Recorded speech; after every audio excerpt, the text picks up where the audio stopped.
babitorere muco bahagurutse kandi bizokunda. Abasirikare nabo bahagurutse kurwana n'abimana izobafashe batsinde urugamba. Ariko jewe solution nawe n'izibiri gusa. Iya mbere y'intambara y'iwacu urasirazuba bwa Kongo nuko twihana twebwe abanyamurenge ku giti cyacu kubw'umwihariko. Icyaka bityo duhura n'andi moko twese dusenga. Intambara mu burasirazuba bwo hagati porosho ya iriya za Israeli niyo gusenga. Ariko nubwo twose iri mu bihe by'imperuka aho gusenga nabwo yagumana. Ariko tizobura kuba niko Yesu yavuze kuri 24 mu gitabo cya Matayo aravuga ngo timu umuti ngo kuko bitazabura kuba ni ibyahanuwe bitazorenga bizoba n'ubwisirije uzova. Ariko iwacu ikomoka kuri twebwe. Nariko soma igitabo cya Hosea ndakangara cyane. Tangara ukuntu amagambo asagenda asa umuntu akayamenya nyuma kandi yaraba mu gitabo.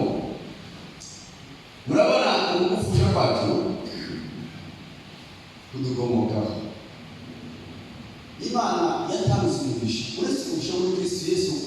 Apotre yavuze ngo nta Imana yasigaranye mu ijuru kuko mu Efeso igice cya mbere umurongo wa 3 yavuze ngo imigisha yose yo mu ijuru yayishyize muri Kristo.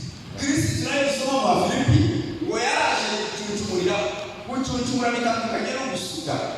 Gusuka ni ikintu usuka avec réserve ushobora gusigaza. Ariko gucuncumura ni ugucurika hadasigaye na kimwe. Uwo mugisha Kristo yakuye mu ijuru aho gucuncumuriraho hadasigaje na gatoya. Amina. Ariko umugisha wo ku isi uruta iyindi migisha yose murusha. Yawuhereye muri Adamu awuduhera muri Nowa, sivyo? Hano niwo mugisha Imana yagezitanga. Nasomye mu Mategeko kwa kabiri igice cya mbere n'igice cya kane. Yaravuze Mose abwira ubwoko bwa Isiraheli aho abashinja aho bakoze ahavugana n'abantu bavuga ati mwebweho ntabwo muzamuka nanjye sizamuka kubera ko namwe mwakoresheje icyaha. Arababwira ngo nasengeye ubwo mbasabira umugisha ndavuga ngo ijana ryanyu rizaba agahumbi n'ibihumbi ijana. Iyo bavuga izovu ibihumbi 10 agahumbi n'ibihumbi ijana.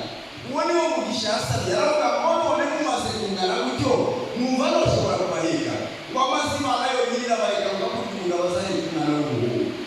Ibibambutsa inyanja itukura ibacisha mu butayu ibageza ahangaha shitingi bari.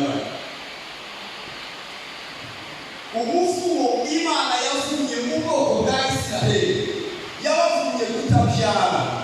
Nicyo gihana Abanyegiputa barangije Abanyesirayeli kugira ngo batazororoka. Baravuga ngo mwice abana batoya kugira ngo batazagira gute batazororoka. Igihano nasanze muri Bibiliya yanjye uwo ni ukutabyara. Hosea igice cya 10 umurongo wa 10 sinaho naremereye gusoma gusa nshaka kubabwira ko twokura umuti.